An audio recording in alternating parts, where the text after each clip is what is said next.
And so he said, I don't know, man. She acted kind of funny. And I said, I know. Everybody funny. Now you funny too. Hey, are we rolling? Hello, HM Sheep. Did you think I was dead? Did you think I would forget? It's long-term nemesis of Hero Movie Podcast and professional cat party planner, Dr. Dan Do. If you're looking to throw your cat a professional, beautiful-looking birthday party, call Do Behave. Do is spelt like the soda. But I'm talking to you today because someone needs to chastise you dinks into being better people.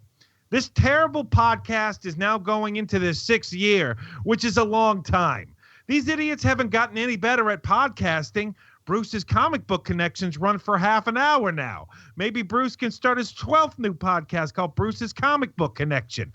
And don't even get me started on the new Sean. Dude's never come up with a single idea that's his own and has a complete inability to write a new joke. And Adam. Poor Adam. I think Adam might actually be functionally illiterate.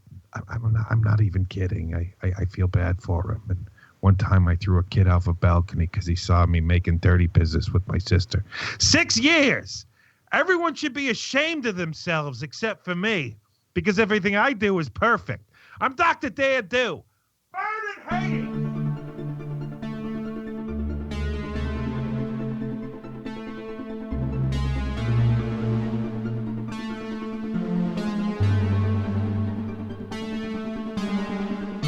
Ladies and gentlemen, welcome to Hero Movie Podcast, your greatest source for superhero movie, TV, and discussion. I am your host, Adam Portrais, and I am joined by Sean Koufax. You know, that lady that she is she like plastic? Like what's her deal? And Bruce Leslie. I'm a prickly pear. And can podcasts break the fourth wall? Because I want to do that. I don't know, but I think sometimes when we're on these conversations, I feel like I could break through a wall, but that really is just Bruce starting to, Hey, podcasting is theater in the round. We have no walls. Ooh, and so we welcome you to our non-walled abode that is Hero Movie Podcast. This week, we kind of...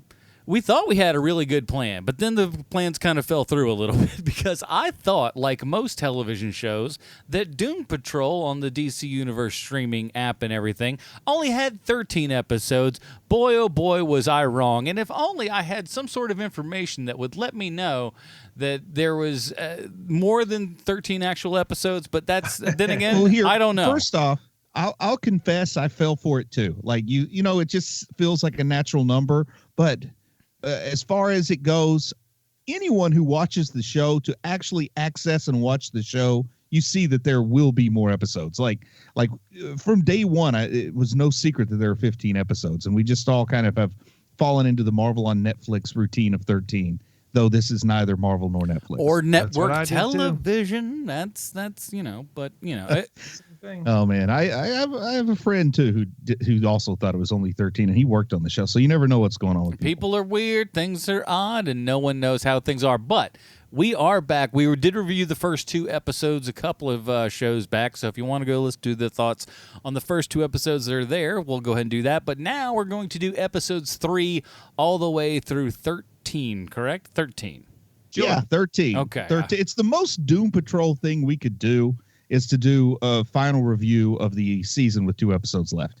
And we're just going to assume what happens and do like most people do, because honestly, there are people that like I've seen people come into movies super late and leave super early. I don't know who these people are, but they exist out there, and I got 45 minutes to kill. I'm going to take it in Act 2 because everybody knows Act 2 is the best part of the movie. They set everything up in Act 1, and let's be frank, it's usually a waste of time. And the third act, most of us just wrap up. So who cares? 2's where you go. That's the bread and butter.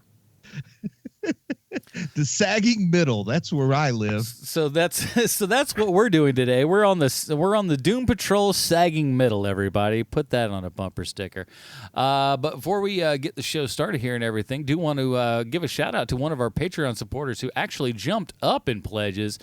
Tim went up from $30 to $42 a month. Tim, thanks for the bump in pleasure there, my friend. So I got to get Tim out a shirt, and I got to get another shirt out there. So a couple of awesome things there. So So if you do want to help this show out, head on over to patreon.com/HMP. Pre-show, post-show, Dinger Zone, all that kind of good stuff is available over there. So thank you very much in advance. Now, I do, real quick here, we got one email we want to get into before we get into the show proper. So let's just open up the old mailbag here. Bale's here. And I'm sure many of you have that have listened to this show before hear Sean say at the end, "Bye, Marty and Evie." Guess what? We have a email here from Marty. What? And it's entitled "A Heartfelt Thank You." Bruce will love this one in parenthetical. Oh, yeah. Hi, guys. I hope you're all well. This is a long email, so you might want Bruce or Sean to read it, Adam. How dare you? I just wanted to drop you a line and say thank you. I've been off the grid for a little while now, just before Christmas, as I developed a problem in my right eye. No big deal, I hear you cry. Well, kinda. But it's almost total blurriness in the right eye, which meant I wasn't allowed to drive, which is a big part of my job. This in itself came with a whole host of problems. Was I going to lose my job? Was I going to be able to drive again? Will I be able to pay the bills? Were my friends and family going to get so mad driving me everywhere that they'd lock me up in a box at the bottom of a lake? See what I did there, Preacher fans? Preacher. Anywho, I spent a lot of time in and out of hospitals having nearly every test known to man, including the odd lumbar puncture. I'll leave Bruce to say ouch. The last diagnosis, I can't say that word today, is my optic nerve is somehow irreparably damaged in my right eye. We're going to make sure the left doesn't deteriorate. But there is a silver lining. I've had my driver's license reissued, so work life is starting to get back to normal. My reason for the email, though, isn't to vent, it's to say thank you. You guys have kept me mostly sane throughout the hospital, waiting, prodding, poking, worrying. It's been like two old friends and this new Koufax guy chatting all of the stuff that I love, superhero movies, comics, and chowder buckets. I promise once I'm back on my feet and making millions, I'll be the first Patreon subscriber to show to have the show broadcast from my own home. Hashtag value for value. Love this guy. I hope everything goes. I'm sorry, am I interrupting his emails? We're a little bit more. A few other points. Number one, Captain Marvel is great. I love her sass. I don't see what all the fuss is about. Number two, Shazam was brilliant.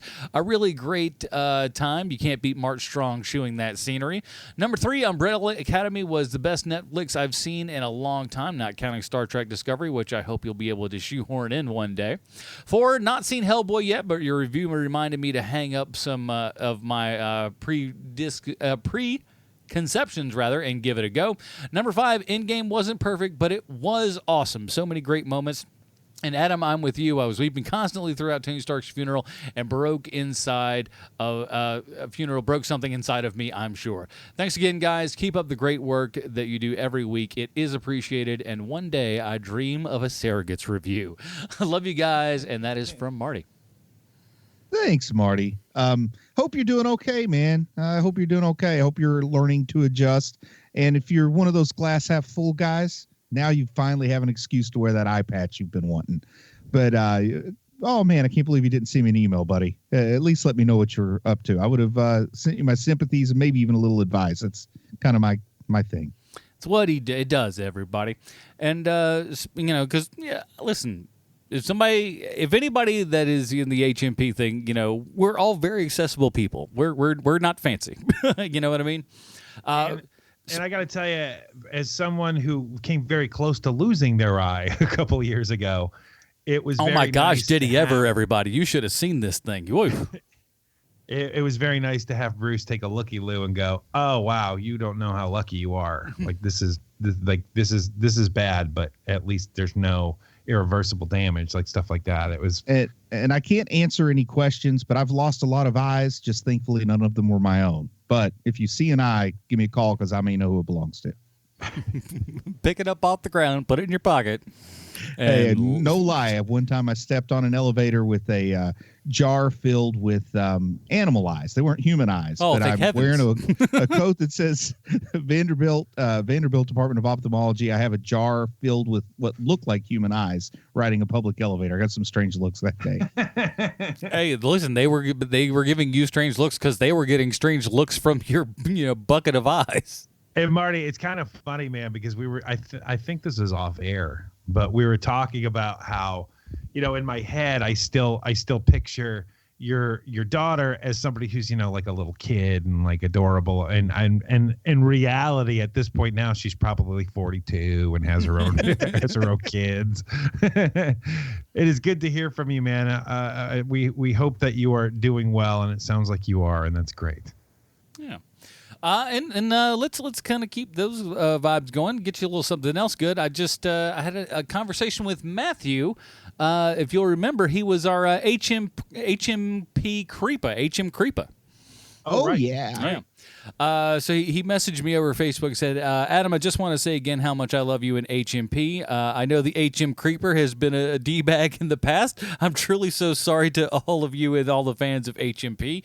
And Bruce and Sean and even, I won't not reading that.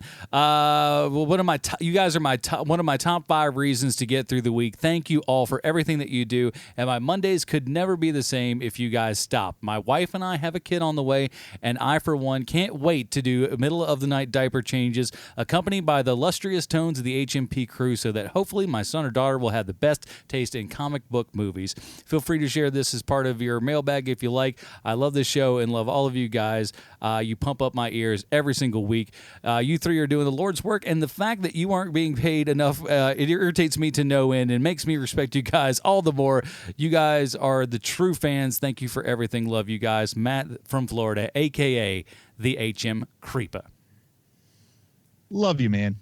Thanks, HM Creepa. And good luck with that whole being a parent thing. I got to tell you from experience, parent of 3, I'll just tell you right now, like the first 40 years are the hardest, maybe 50. Yeah, and you should see the way Bruce's kids just smack him around. It's hilarious. Good stuff. Let's close up the old mailbag. Mail's here. And, of course, as always, if you'd like to email us, heromoviepodcast@gmail.com. Well, we normally go to the trailers for the movie or television show that we're discussing. However, I couldn't really find one, so I think Sean has a little something to help us out. All right, isolate this because this is going to be the theme to this new long-running bit that will happen starting tonight. Ready? Yep.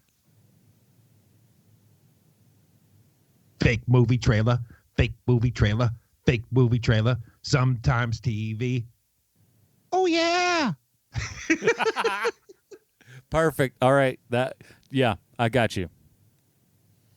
All right, you got it. So that will be our that'll be our theme coming up here, and everybody. So guess what? I love Bruce's stinger on the end. The stinger on the end's perfect. I feel like I don't contribute enough. I'm to the bit, so glad. honest to goodness, At the I'm end of so this, glad Bruce, you're on the same you've channel. You've got to recreate that because I'm going to.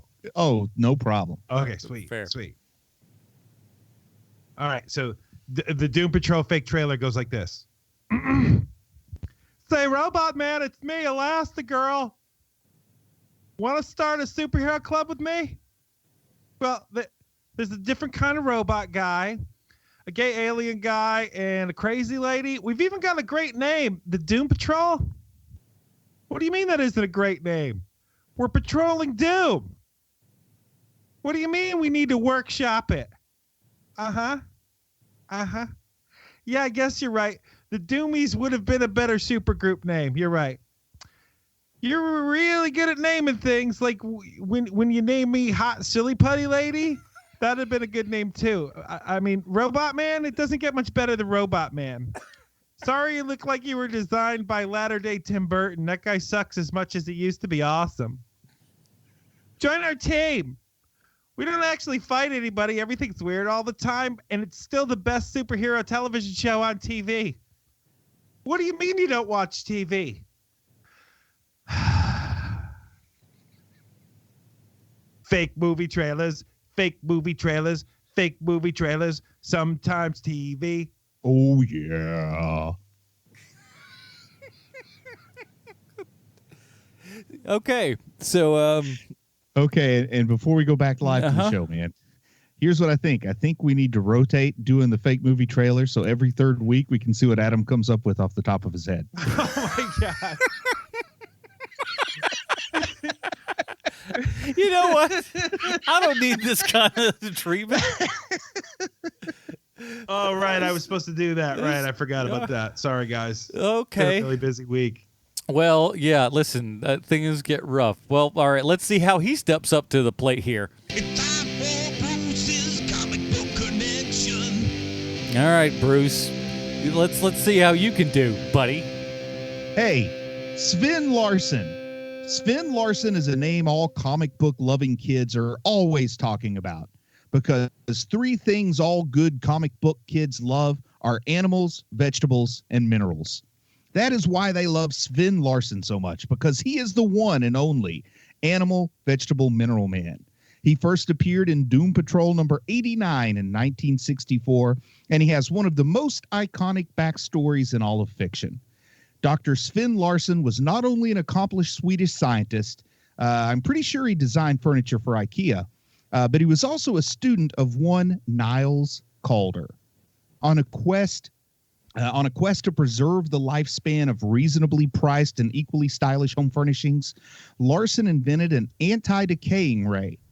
When Dr. Larson suspected the man who would later come to be known as the Chief was stealing his invention, Sven and Niles had a serious falling out, which is a sophisticated way of saying they got pissed at each other. Now, while in the thralls of a tizzy that can only occur when one of your most trusted colleagues steals your best idea, think Winklevoss twins, but only one of them, Sven Larson fell into a vat of amino acids. It turns out amino acids aren't just a way to get your pump on at the gym, because they give Sven Larson a never-before-seen set of powers. Suddenly, the Swedish scientist could change any part of his body into the form of any animal, vegetable, or mineral. Calling himself Animal, Vegetable, Mineral Man, he sets out on a quest to get revenge on Niles Calder. In a turn of bitter irony, the Doom Patrol uses Larson's own anti-decay ray to defeat him on more than one occasion. Later on, AVMM, as I like to call Animal, Vegetable, Mineral Man on occasion, attacked Teen Titan Beast Boy because the little furball was once a member of the Doom Patrol and also happened to be Rita Farr's adopted son. Rita and her colleagues showed up to help her son in battle. But this whole thing didn't go down well because when AVMM, which once again is short for Animal, Vegetable, Mineral Man, snuck away, it appeared the Doom Patrol had attacked Titan's tower without provocation. Kids loved AVMM, or Animal, Vegetable, Mineral Man, so much from his comic appearances that they demanded he appear in animation, and Warner Brothers acquiesced.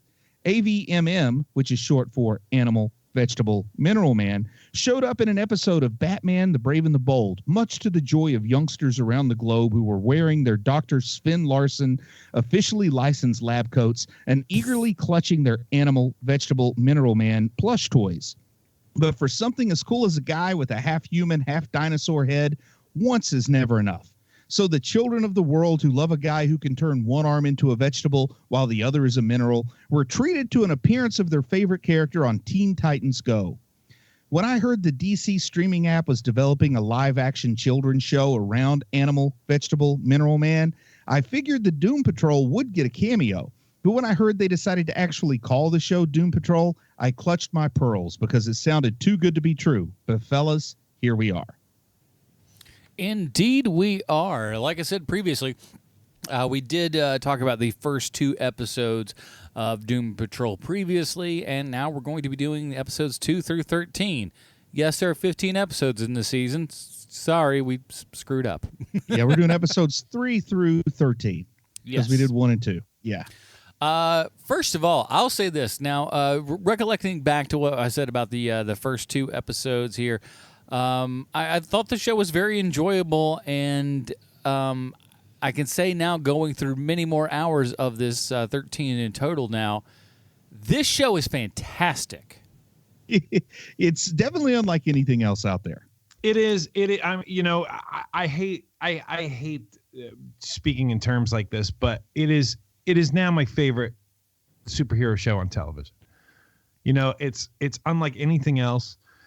It was always a toss-up, honestly, between one of the Marvel Netflix shows, probably Daredevil at this point, because the third season of that is so fantastic, and each season has been great, or the FX show, Legion. I love Legion also, and that coming back for another season, for its last season and everything, and it's just gonna be bonkers crazy from that quick trailer.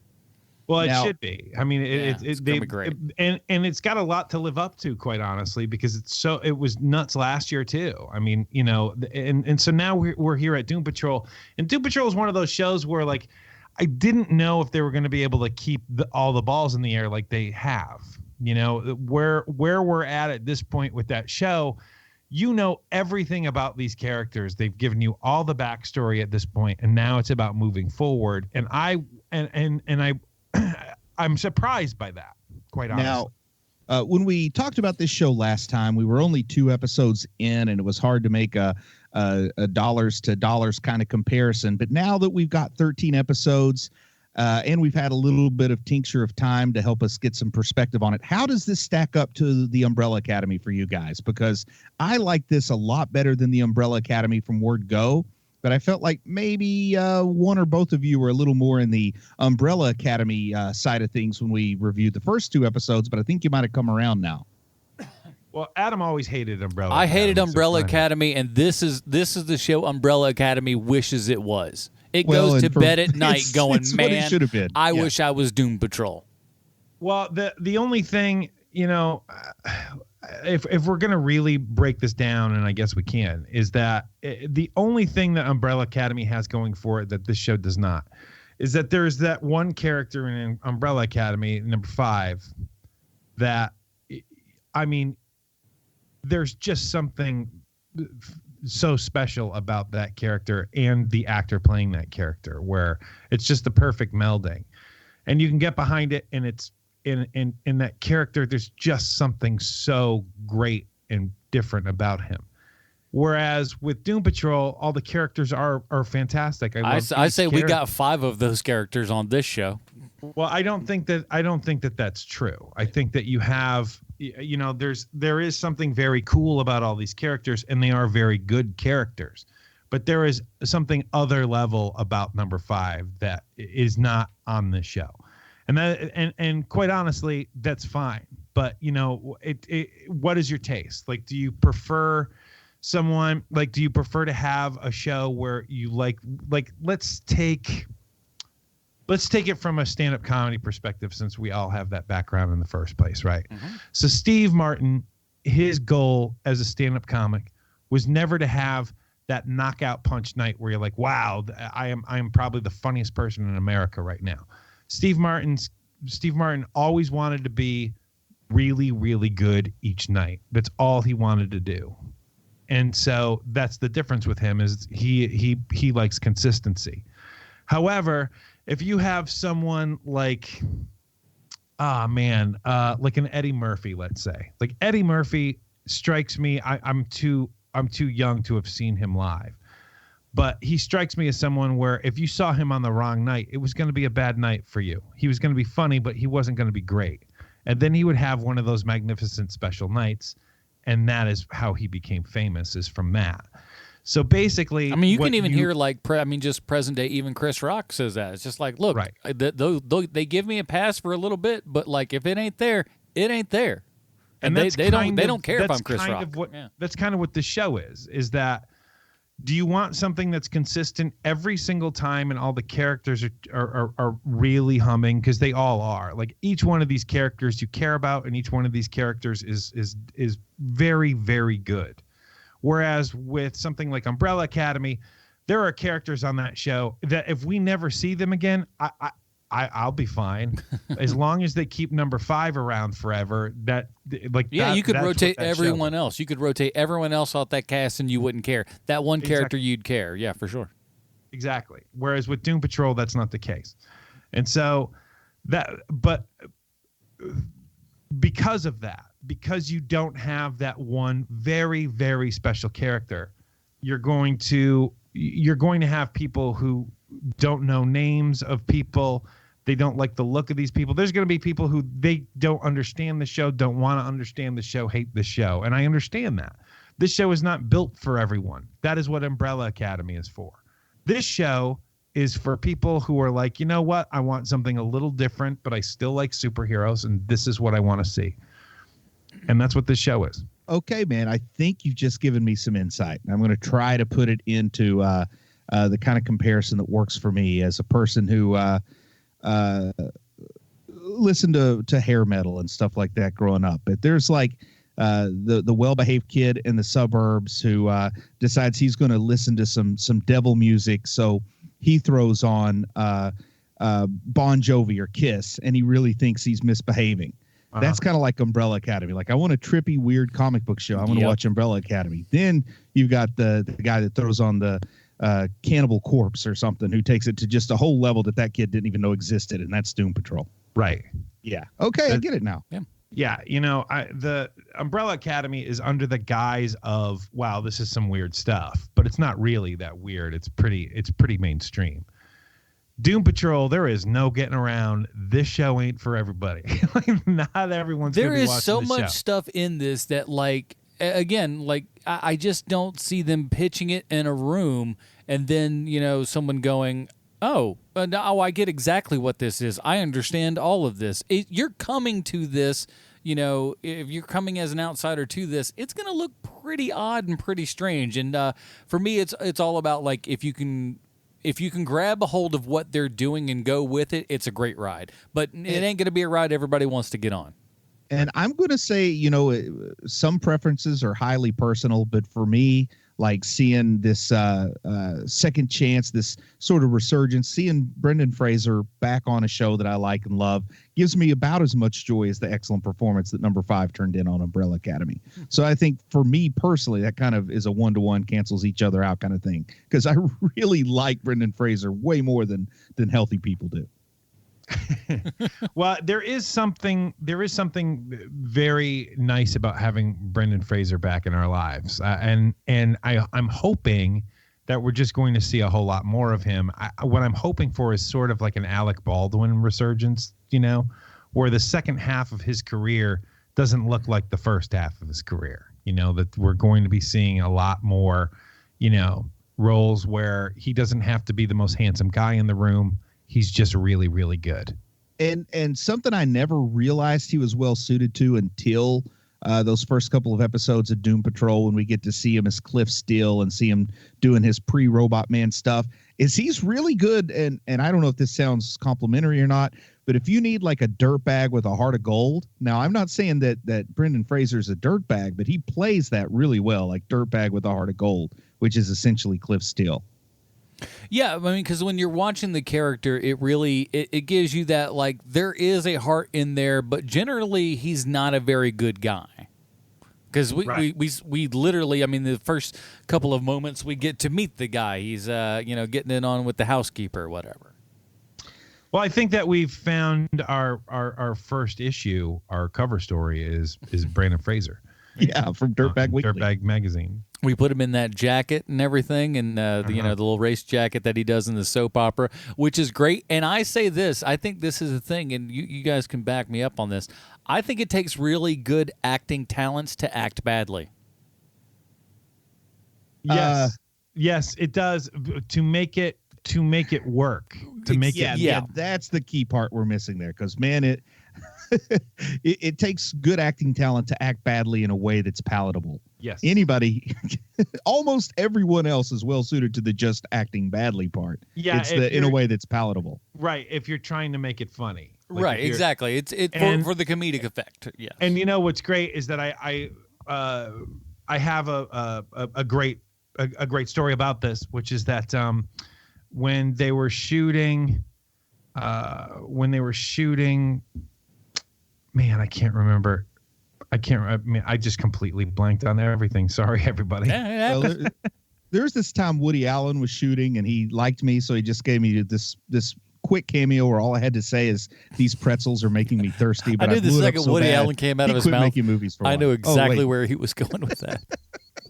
These pretzels are making me thirsty. Saw that coming down Front Street so fast. So Julianne Moore is talking about how it's hard to act poorly, how to act badly on screen and make it work. And so what she realized is that the way that you make that work, because I think it was for Boogie Nights, maybe. Is she in Boogie Nights? Mm-hmm. Yes, she is. Quite a bit of her is. Oh yeah. The way that you do that, the way that you make that work so it's funny and it works for scenes, is that you literally have to make it like you're just barely remembering your lines. And so that was her secret to making Boogie Nights work, is that she would like on purpose not really know her lines super well, and so she would have these awkward pauses and weirdness, and she wouldn't know her blocking, and it was all done on purpose, which I think is basically what Brendan Fraser did in this last episode that we just saw. Probably. And listen, if you've ever been around somebody who was there was some buzz for a daytime Emmy or even local Emmy, if you've ever been around those people, they will constantly do that to you all the time. Here's a little buzz about daytime Emmy, local Emmy. And there might be a local Emmy in this for me. You never know. Boy, do those people exist. Oh boy. Are local Emmys still a thing? Oh yeah. Yes. Oh, cool. Listen, somebody's got to pat somebody else on the back and throw fancy steak dinners at $150 a plate. Maybe I'll win one for this commercial that's coming up. Hey. No. You won't win a daytime Emmy for a commercial. That's a when whole it's a commercial, you win. Is it a Chloe? Is it called a Chloe? I know they've got a name for it. I can't remember the name. You win a Chloe Sevigny, everybody. Take that to the bank. Man, that's a different kind of award. No. Yeah, here's your Schleppy. But anyway, you got to come up here and get it. Get your Schleppy. I think we hit some high points on some crazy stuff. What do you guys think? Because sure, trying to follow this narrative, and when I say it's impossible, it doesn't do the show justice, because you don't really feel like you're just watching something without a plot. I mean, there is a plot, and it's actually pretty complicated, and it's woven in and out with each other, and we got fourth wall breaking and different and all kinds of stuff going on. Dimensions, everything. So it's actually pretty tightly written. But it would sound like pure insanity if we're trying to describe it. So maybe we just hit some high points, some crazy parts, talk about some of these roles, some of these characters, instead of trying to cover the 10 hours of product that we've got to cover here. I think that's a good idea, Bruce. And I think the first thing that bears talking are, man, this is a moment where I already knew that I liked the show, but it's like just when you think the show's perfect, it manages to lift it up a little bit higher sometimes. And that's when we get the Nazi puppets and stuff. Like this whole puppet show in Paraguay episode was really working for me on so many levels, mainly on the level where they had a lot of puppets. I love the guy. He's so interested in this puppet play. It goes on for over 3 hours, and he is gripped all the way to the end. And he's just on pins and needles. I love it.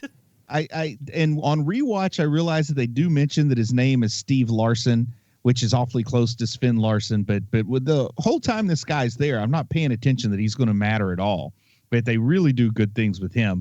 But the puppet stuff is just really crazy. And we get some good crazy Jane here. One of my favorite personalities for how it looks on screen is Silver Tongue, and that's the one where whatever word she says turns into like metal ninja stars and flings at people. But her German pronunciation, and come on, if you're getting critiques on your pronunciation from me, something's going on, man. But boy, she really has a weird way of saying Auf Wiedersehen. Did you pick up on that? I have to say that of all of the characters on the show, I thought that she was the one I was going to care about least, because I thought that whenever you're dealing with mentally ill people on television, there's a tendency to jump in, especially superhero stuff. There's a tendency to jump into their heads and try to get them, like try to figure out what makes them tick. And they have done that on this show for sure. Yeah. But the difference is that the representation of it is so vastly different than anything they've done on television before, or in movies before even, where you're like, oh, okay, so that's how they're setting this up, and that's how you're able to go into her head. And the actress herself, Diane Guerrero, is just she's just terrific in this role. I mean, yeah, I want to second that because I really had little experience with her. I mean, I'd seen Orange is the New Black. I didn't really think much of her. And now she just had a very small role. Yeah, she's someone that I really enjoy and respect a lot now. And I think I'm kind of like you. At first, I thought Crazy Jane might be my least favorite character on the show.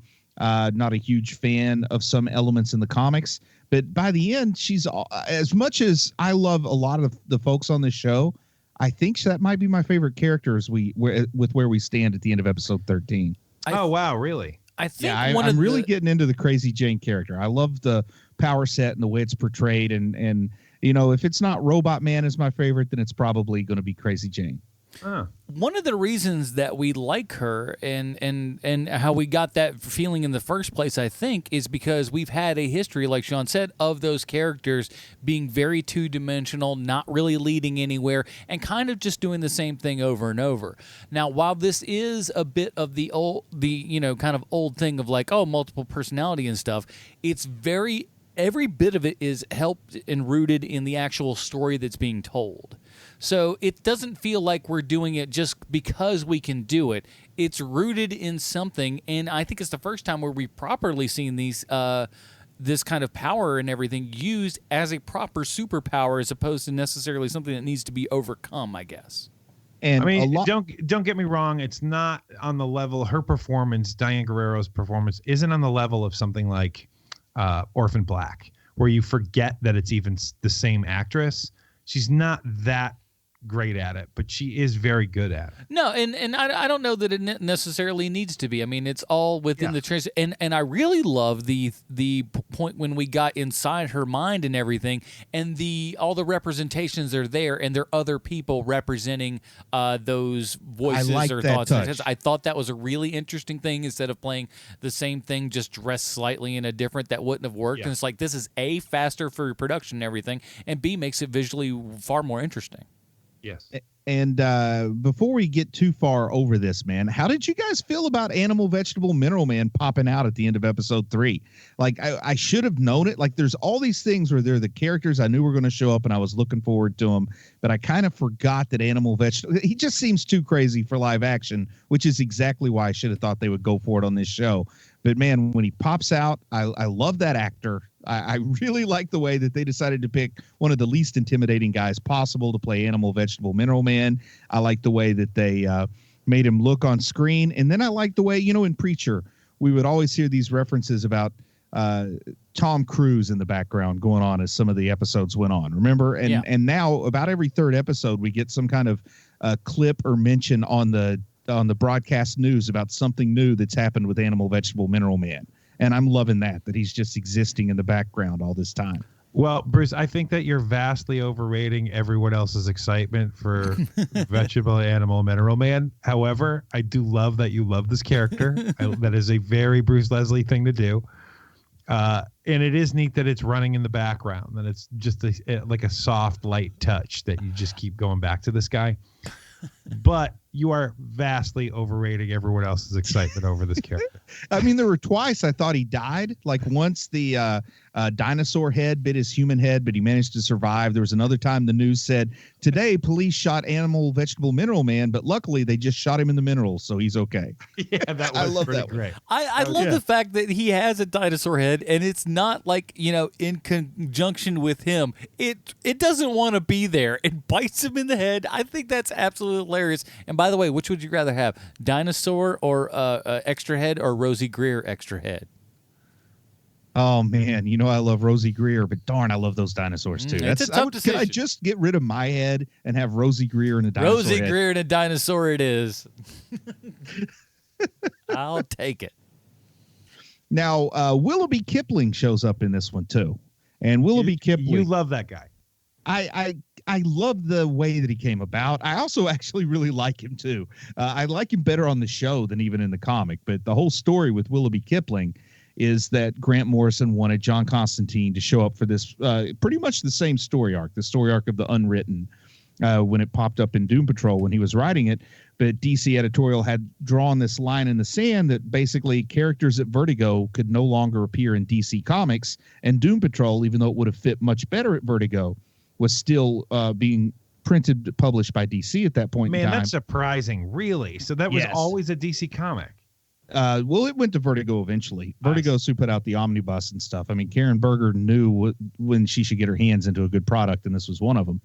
But because Hellblazer was at Vertigo, he couldn't use John Constantine, so he came up with this guy, Willoughby Kipling, and just really turned him into, I mean, to say it's like a satirical or even just a parody of John Constantine's not even right, because he started to like come up with his like attempts at parody, came up with things more interesting than what he was parodying. It's I guess, cool and interesting. Like it is. It's clearly meant to be that, and there's, I mean, no denying that. But it's fun and it totally works, even when it's not that directly, related or whatever. And when according to public statements that Grant Morrison said, he started off basing him on John Constantine and tried to come up with some of these parody traits and how to make like a parody version of John Constantine. And by the time he was done, he had created Withnail from Withnail and I. Oh, that's funny. If you guys are familiar with that movie. I am not.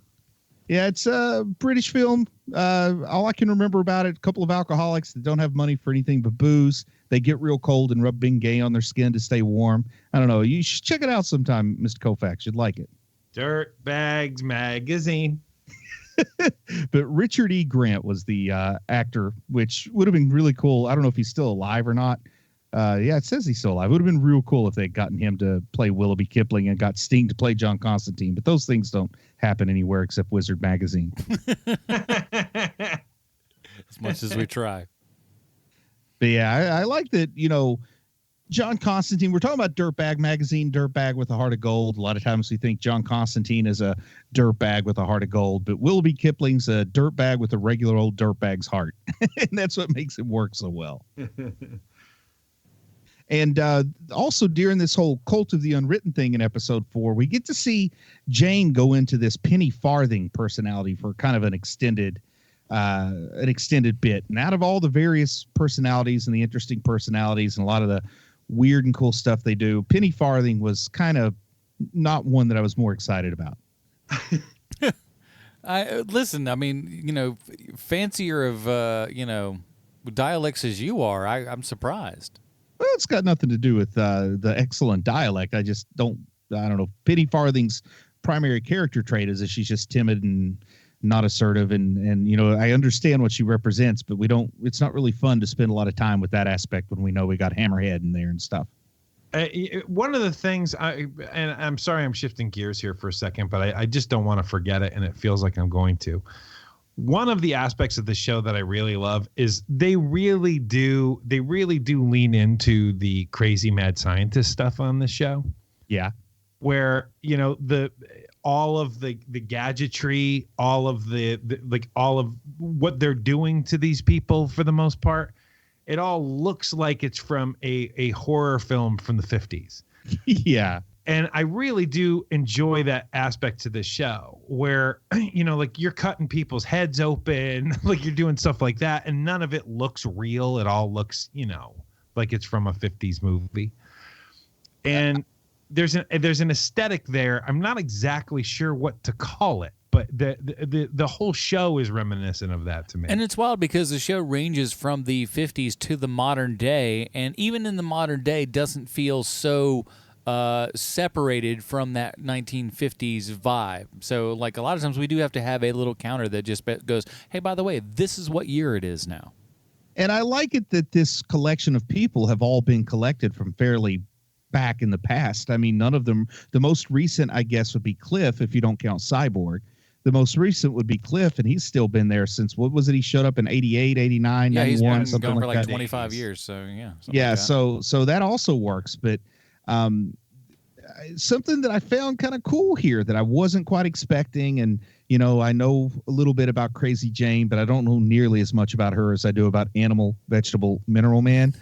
But we have this thing when they're doing this subplot of the cult of the unwritten and the cult of the rewritten, and they kind of take a nice little side quest from the main story. But we go back to 1977 and see that Crazy Jane looked exactly the same in 1977 as she does in present day. So, I just assumed like she was just a baby when a lot of these other people were doing their thing. But no, she's actually probably as old or older than Cliff. But because of her condition, maybe each personality ages separately so that no single personality is getting real old, No years. I wonder if they're doing with her the same thing they did with the Hulk, where, like the aging process is less than when you're a different personality. Yeah. I think that they're probably going just the intentionally vague route with it. Like Sure. they're just going to show you, oh, here's 1977 with Crazy Jane, and she looks exactly the same as today. But don't ask me about it because I'm not going to tell you anything anytime soon. It's a good old like never a Grant you Morrison mind. approach. Yeah. Yeah. But and Ezekiel the cockroach starts showing up around episode 4 or 5, which I love, is the fact that and this is something that should, if you hear the story of Ezekiel the cockroach, you would swear, well, of course, that came from Grant Morrison's Doom Patrol, because it seems so much like Seems the very Grant Morrison for creation. sure. But it's an original, sort of original. One of the creators wanted to use Ezekiel the cockroach in Supernatural, but it didn't fly, so it got used here on the DC app. But I love it that there's this cockroach who's cheering for the end of humanity because cockroaches will inherit the earth. And his name's Ezekiel, and he's talking to the camera. This guy's great. And this is like, I would like to pick the episode where Ezekiel the cockroach shows up to try to find someone who's never, ever, ever watched a comic book show and say, I'm going to give you just kind of an example of what comic book shows are like, and have them see Ezekiel the cockroach praying for the death of all humans. Is this what you kids are watching now? This is terrible. Why would you watch this? I remembered it wrong because I thought that it was from the comic book. Like, I even I wrongfully remembered, but I remembered seeing him in the Doom Patrol comic book, but it wasn't. Yeah, I mean, it just seems it fits too perfectly for a Grant Morrison comic, Yeah. So I think it's one of those where our brain just fits it in there because it makes sense. But no, there ain't nearly enough Ezekiel in this show for my liking. Yeah. I'd love to see more of him. I also kind of want to see what those episodes of Supernatural would have been like with Ezekiel, because they're very different shows.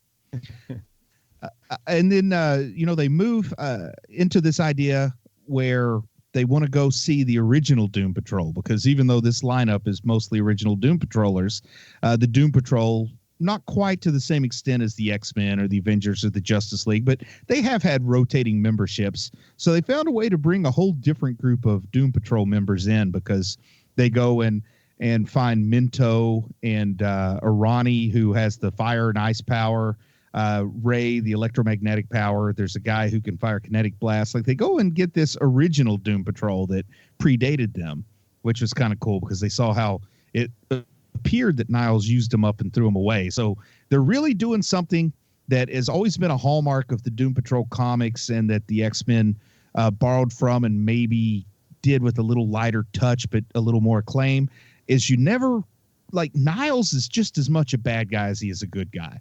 And particularly if you look at those Silver Age X-Men comics, and maybe to a lesser extent the Chris Claremont ones, Professor X is pretty bad in a lot of those too. So I like it that they're bringing that whole idea. Maybe Niles is just as bad as everybody else here into this Doom Patrol episode. And it's great because it's basically your haunted house episode. And it's completely effective. I'm going to be saying this a lot, but most of these episodes work so well on their own that, if you're just coming into it for the first time, and I don't know why you would ever watch this show at number 6 first. Episode 6 of Doom Patrol. I'll just go ahead and see that. I don't know why you would do it, but you could do it, and it would be a weird experience, but you could get through it. And once again, I would love to sit in a room with these people that despite having a streaming app that lets you start with room 1, like, I think I would have to be the one responsible for it. Like, what probably happens is your significant other or your roommate is watching episode 6 and you decide you'll check it out So you sit down and watch, and that's how it goes down, right? It's not like you just say, I'm going to start in the middle and spiral my way out to both ends. Nobody does that usually. But yeah, I like it that most every episode, I don't know that there might be one or two episodes that are a little more tame, but most every episode, if you're checking it out for the first time, you're going to realize like, wow, this show is really bonkers. You know what I mean? It's like sometimes you probably could check out an episode of Twin Peaks and it didn't look all that weird. Occasionally you might be able to check out the X-Files and it seemed a little more straightforward. But there is no one episode that's going to pass as a regular superhero show here. That seemed normal. Not words. Normalcy's overrated. The Bureau of Normalcy Bureau. And then we move on to the rat making Cliff go haywire, which seems to have brought a lot of joy to a lot of people, man. I know not everyone probably understood exactly what was going on with the rat and Cliff, but I got it. I mean, I heard from a person who knows a person, like, you don't know if it's true or not, kind of 3 degrees of separation. But even the director who directed that episode wasn't sure what to make of the rat inside Cliff. So, it's awesome when a show is so cuckoo bananas that even the director isn't entirely sure what's going on. Hey, what's this all about? It's Ed, didn't you read it? Yeah, that's okay, what's all on the page. So a rat is mind controlling. Like, I also like it because it works on a couple of different levels. I mean, it works initially on the level that like just a rat wandered in there and started messing with the wiring and he's malfunctioning. But then, of course, we've always had Alan Tudyk, who manages to stay away just long enough for you to almost forget that Mr. Nobody's a part of this equation. I mean, do you guys agree with me that they're really good at keeping him off screen to the point where you almost forget he's there, then have him show up and reveal that he was responsible? He literally comes in at one point and says, I haven't been here for 3 episodes. What gives? I love the way they're handling Mr. Nobody. Very different from Mr. Nobody in the comics. What did you think of that fire on the poster, Adam? When he clicks his fingers in the fire and the poster sets fire. Yeah, it looked like a Thanos snap to me. It looked. I'm looking at it and I'm just kind of going. It felt like CGI fire, but like I'm like the ashes and stuff seemed good. Like if that's what we're talking about. Yes, that is what I'm asking. Because it felt a little CGI fire-ish to me, but it's fine. I mean, I like as far as presentation and what they're doing and how they're telling the story. I love that. And we're jumping way forward at the end of episode 13. Here, what if I were to tell you that fire was a real fire? I knew for real that poster was actually set on fire. I mean, like I said, I would believe you. I thought the ashes were the convincing part to me. Like the other part looked like the fire itself kind of looked fake, but the ashes looked like, because that's what seemed real. So it's interesting. Well, I do like it in this scene we're talking about, and we're jumping towards the end of episode 13, which we will absolutely have to visit more details about 13. But it comes to Alan Tudyk playing Mr. Nobody, who is sitting in a chair wearing like a Doom Patrol T-shirt, a and DC hat. Yeah, the promotional material. He's got the he's got the poster of the Doom Patrol cast over there, and he says, finally, after 13 episodes, with 2 episodes left, we kick into gear. But he kind of calls out what a lot of the fan community have been saying. I mean, it's really self-aware, and I don't know what the shooting schedule was, or if they were just able to anticipate fan reactions, or if they did some pickup shots with Alan Tudyk. I don't know. But the way he went over and said, now this is the Doom Patrol we've been waiting for. And he goes, wait. And then he cuts Cyborg's face out of the poster and goes, now that's the Doom Patrol we've been waiting for. Because, a lot of fandom didn't like the fact Cyborg has never in any way, shape, or form been affiliated with Doom Patrol before this show. But you know what? It works. It does. And I think that this is the better Cyborg. Oh, yeah. Oh, it's 1,000% better. And that's what I love about this show is not only Cyborg, but every single one of these characters has a fantastic emotional arc, and all of it is told to us through story. It is it's really something that it doesn't feel like we see enough. And yeah, like while that fun complaint there, quote unquote complaint there at the end of like, now we're finally ready to go and get this show into action mode, as it were. That action mode would not be anywhere close to as entertaining, I would posit, if we didn't get all this awesome backstory and stuff and really a wild and crazy adventure ahead of time. So I don't even know. I couldn't imagine what they're doing in these next 2 episodes if we get into the more quote-unquote traditional superhero show. I don't know that it's going to do that. I've got 3 bullet points. I just want to get some comments from you guys before we wrap it up, because I know we're getting close to the time where we need to connect it and all that sort of thing. But first off, I would hate for us to go through this whole review and just not comment a little bit on Crazy Jane's personality of Karen, who I think is just awesome. Like, she turns into the kind of the stereotypically despised basic white girl who wants to talk to the manager. She turns into Kristen Bell. Is she not doing a Kristen Bell impression, everybody? I think she's it's doing pretty obvious. A Kristen Bell character, not the Kristen Bell person. Fair who's probably enough, awesome. but a Kristen Bell character. It's awesome to me that they picked the name Karen, because someone in my family is named Karen and frequently gets a lot of the Karen memes that are going around sent to her. So I love the Karen memes. My aunt's name's Karen, so yeah, it's hilarious. That has become like the go-to name for the term is basic white, some other word, but we'll say basic white lady. And it's pretty cool that I think that Guerrero does a good job portraying the basic white lady there. I liked it. I had a lot of fun with Karen, especially when she pops up again a couple episodes later. It is the syllables and everything that has to do with it that just makes it into Karen, And Danny the Street, you guys have any comments? I love the concept. It's very different from the comics, but the concept that Danny the Street is for people who don't want to be normal, and this person who is originally a Bureau of Normalcy investigator finds out he's much more comfortable in drag and being free, and that, of course, Larry, who is the only gay main character as far as I know, is too square for like the openness on Danny the Street. I kind of like that twist. And he's from the 40s. I love everything about Danny the Street. It's my favorite part of this show. It's another one though that like when you open up that script, if you don't know what you're looking at, and they just go, wait a minute, so there's this the street, and the street is sentient. What now? And it and it communicates through the buildings. How is this even working? The Beard Hunter was a lot of fun, that Beard Hunter episode, specifically the character in the mom's basement who's the Beard Hunter. In the comics, that character, the Beard Hunter, had a short life, but he was created to poke fun at simultaneously at the Punisher and Alan Moore. And I love how they dealt with it, and I almost hurled my lunch up when I saw him eating that big gob of hair. Geez. It's just, your skin is just crawling. It is just because, just too real. I don't like it. And then the one thing I've been looking forward to ever since, when did they announce that this show was in pre-production? A year ago? That sounds about right. A little over a year. So the one thing I've been looking forward to, even more than Animal, Vegetable, Mineral Man, I've been looking forward to seeing Flex Mentallo in live action. And they make me wait till episode 13. But man, we get muscle mystery in full effect. We get flexing to the left, flexing to the right. We get him with some amnesia and a beard. Then he gets trimmed up. They give us a really good Flex Mentallo, portrayed by an actor I'm not very familiar with, who does a fine job.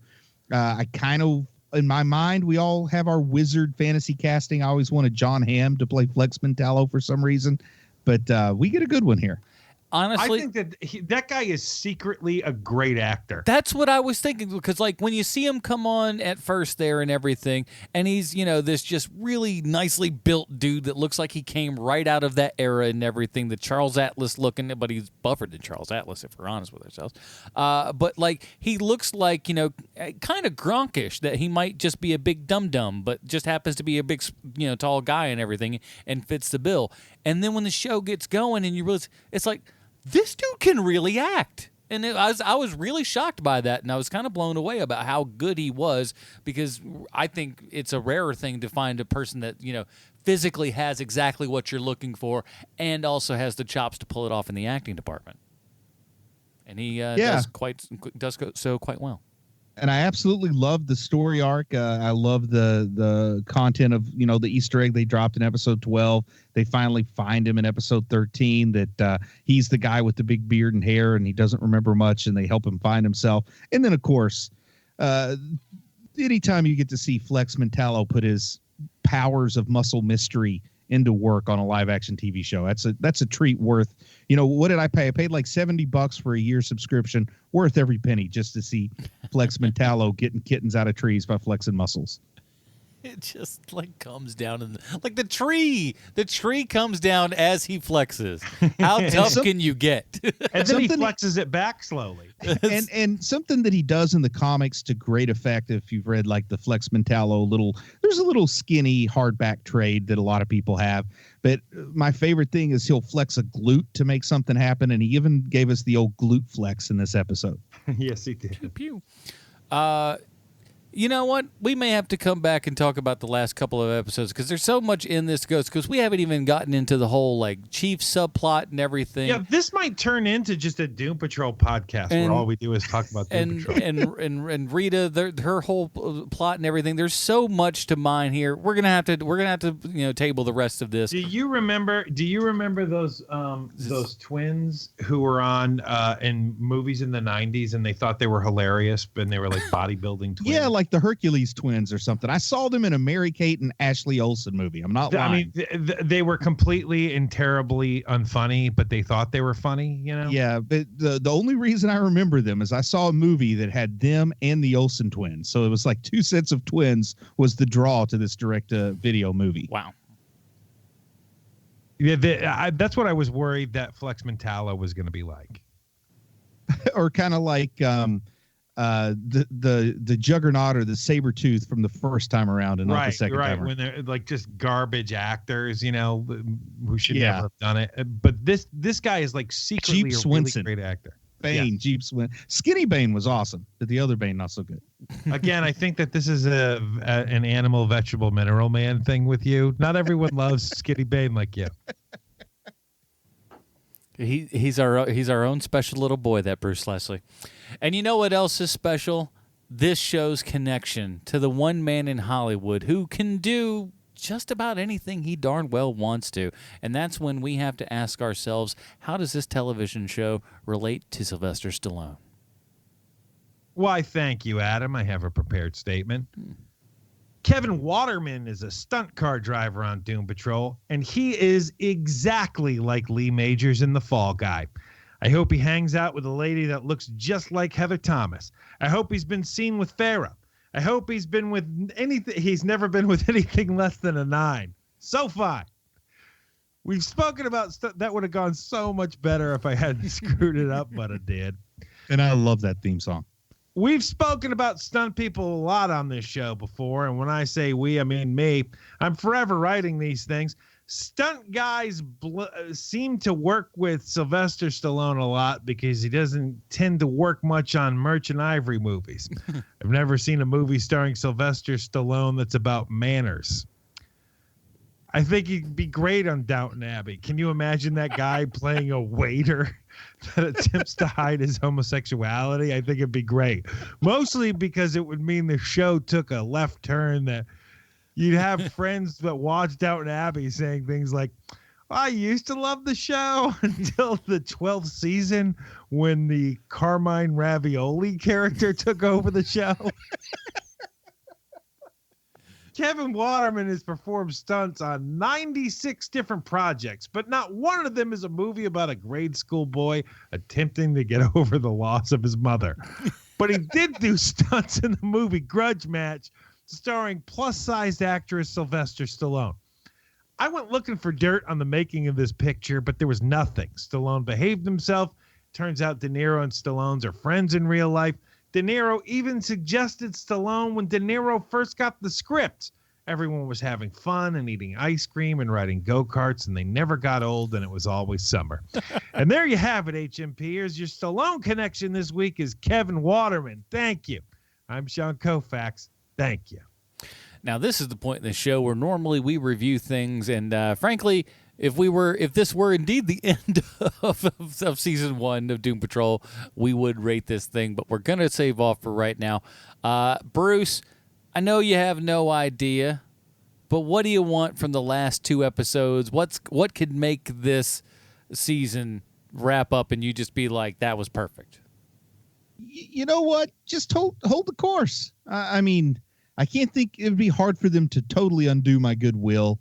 It's just the kind of storytelling, the kind of narrative that you really can't mess up the ending unless you try to suddenly turn it into a more linear traditional story in the last 2 episodes. I think, whatever they do at the end, you got to feel like, it's not really the end after all.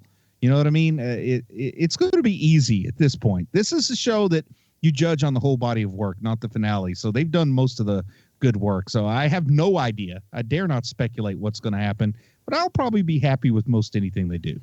Yeah, I think most of the things that, I have no idea what could possibly happen. And frankly, they've done so much to garner so much goodwill from me at this point that they could really do just about anything. And frankly, I don't know that I'd be shocked at certain things if certain weird stuff happened, I'll go so far to say as other horribly famous bad endings, like if it is just a kid staring at a snow globe and this is all in his imagination, that works for this show. It does. It does. If Patrick Duffy comes out of the shower and goes, it was all a dream, that totally works too. They straight up spend time in a snow globe in this season. Even if Bob they fade Newhart wakes up. Yeah, they fade to black mid-sentence. That might not work so good, but most of the famous bad endings would still work for this show. It's pretty incredible. Sean, any kind of last little bits before we wrap it all up here? Basically everything that Bruce just said. I think that one of what I'm hoping happens is that they don't do that thing where okay, let's try to give the fans some fan service here. No. Do what you're doing. I didn't watch Titans, but if you want a show that is like that, then just watch Titans. Yeah. The only episode of that show I saw that I actually liked was the Doom Patrol episode on that. No, I think I agree. You see it, and it's just that's not really what I want. And I turned this thing on, and you can't stop watching it. It's just there's something about it, and again, I think it comes down to really good storytelling, and they're doing it in a very unconventional way. And when you can do that and pull it off really well, it's kind of astounding. All right, everybody, that is it for this week. Next week, we have our Patreon vote. We're not exactly sure what we're going to nominate, but if you're Surrogates is on there. Well, that just kind of goes without saying. But Dark Knight.